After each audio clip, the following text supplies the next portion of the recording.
اس کے موت دے دینے پر قادر، پیدا ہو جانے کے بعد اس کو موت دینے پر قادر، اور اس پر قادر نہ ہو کہ ہم تم کو ہٹا کر دوسری قوم لے آئیں۔ یہ ہے وہ ٹکڑا جو آگے کے مضمون سے اس کا تعلق بتلا رہا ہے۔ فَذَرْهُمْ يَخُوضُوا وَيَلْعَبُوا حَتَّى يُلَاقُوا يَوْمَهُمُ الَّذِي يُوعَدُونَ، فرمایا چھوڑ دیجئے ان کو اپنی مستیوں میں لگے ہوئے اور کھیل اور کود میں، یہ غرق ان کو اسی حالت میں چھوڑ دیجئے یہاں تک کہ یہ اپنے اس دن سے مل لیں کہ جس دن کا ان سے وعدہ کیا گیا ہے۔ یعنی کون سا دن؟ آگے خود ہی فرما رہے ہیں وہ دن کون سا ہے؟ یوم یخرجون من الاجداث سراعا، جب لوگ اپنی قبروں سے تیزی کے ساتھ نکلیں گے اس طرح سے کہ جیسے اپنے استھانوں کی طرف دوڑتے ہوئے جایا کرتے تھے۔ استھان کہتے ہیں بتوں کی جو جگہ ہے جہاں پوجا کی جاتی ہے، جہاں قربانیاں دی جاتی ہیں، جہاں چڑھاوے چڑھائے جاتے ہیں، عقیدہ کچھ بھی ہو۔ ایک پکا مسلمان اور مومن جو ہے مسجد کی طرف کیسے آتا ہے نماز کے وقت میں؟ دائرے لپک کر آتا ہے، تو بھائی میری نماز نہ چھوٹ جائے۔ اسی طرح سے ایک غیر مسلم جو بھی اس کی عبادت کی جگہ ہے وہاں وہ اسی طرح سے لپک کر جاتا ہے۔ تو جس طرح سے اپنے عبادت خانوں کی طرف، استھانوں کی طرف لپک کر جاتے تھے دنیا میں، وہاں آخرت میں کیا ہوگا؟ فرمایا قبروں سے نکلیں گے اور جہاں ان کو جانے کا حکم ہوگا وہاں لپک کر جائیں گے۔ یہ ایک تو یہ معنی ہوئے نصوب کے۔ دوسرے معنی نصوب کے جو بتلائے گئے ہیں وہ یہ، آپ نے کبھی دوڑ دیکھی؟ ہر سال یہاں بھی تو دوڑ ہوتی ہے نا، دکھلاتے ہیں ٹی وی پر، کیا کہتے ہیں اس کو؟ میرکان۔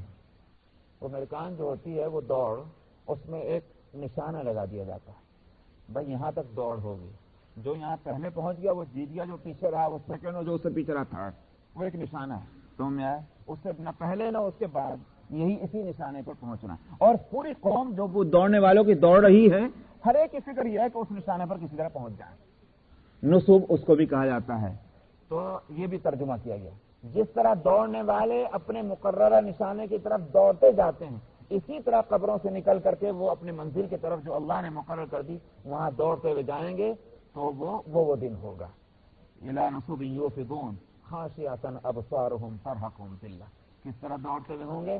فرمایا ان کی نظریں نیچے ہوں گی اور ان کے اوپر ذلت کی، کیا کہتے ہیں اسے، سیاہی لپٹی بھی ہوگی، یہ اس کا ترجمہ یوں کر لیجیے، ذلت کی سیاہی جو ہے وہ ان پر ملی بھی ہوگی، یعنی ذلت اور خاکساری کے ساتھ۔ کیوں؟ اس واسطے کہ وہ احساس وہاں جا کر فوراً پیدا ہو جائے گا۔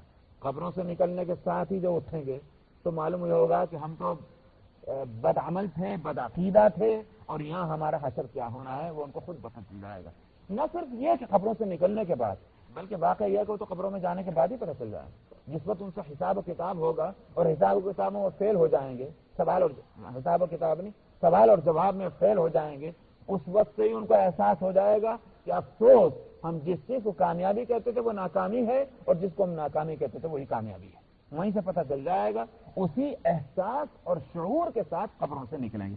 یہاں قبروں سے نکلنے کا یہ معنی نہیں ہے کہ صاحب جن لوگوں کو قبروں میں دفن کیا وہ قبروں سے نکلیں گے، جن کو قبروں میں دفن نہیں کیا وہ نہیں نکل سکیں گے، یہ مطلب اس کا ہرگز نہیں۔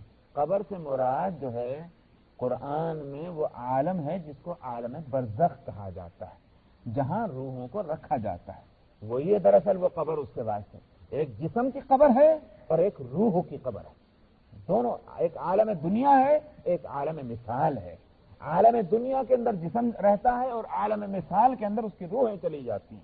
تو یہ وہ مضمون ہے کہ جس پر میں آپ کے سامنے زیادہ تقریر نہیں کر سکتا، یہ تو پھر اس کی کتابیں جن کو اللہ صلاحیت دے، یہ تو ان کتابوں کو پڑھا جائے، یا پھر کسی عالم اور عارف کی صحبت میں جا کر بیٹھا جائے تاکہ وہ اس عالم کی باتوں کو بتلائے۔ یہ دنیا میں اتنا میں بتلا دیتا ہوں کہ دنیا میں جو کچھ ہے، ہم اور ہمارے سامنے جو کچھ ہے، عالم مثال میں ٹھیک اس کی اصل موجود ہے۔ یہ تو اس کی کاپی ہے جو ہم یہاں دیکھ رہے ہیں، ہم بھی اس کی کاپی ہیں، اور ہمارے سامنے جو کچھ ہے یہ اس کی ایک کاپی ہے، لیکن اصل جو ہے وہ عالم مثال ہے۔ عبداللہ سلیم یہاں بیٹھا ہوا ہے، یہ اس کی کاپی ہے، لیکن اصل جو ہے وہ عالم مثال میں عبداللہ سلیم موجود ہے۔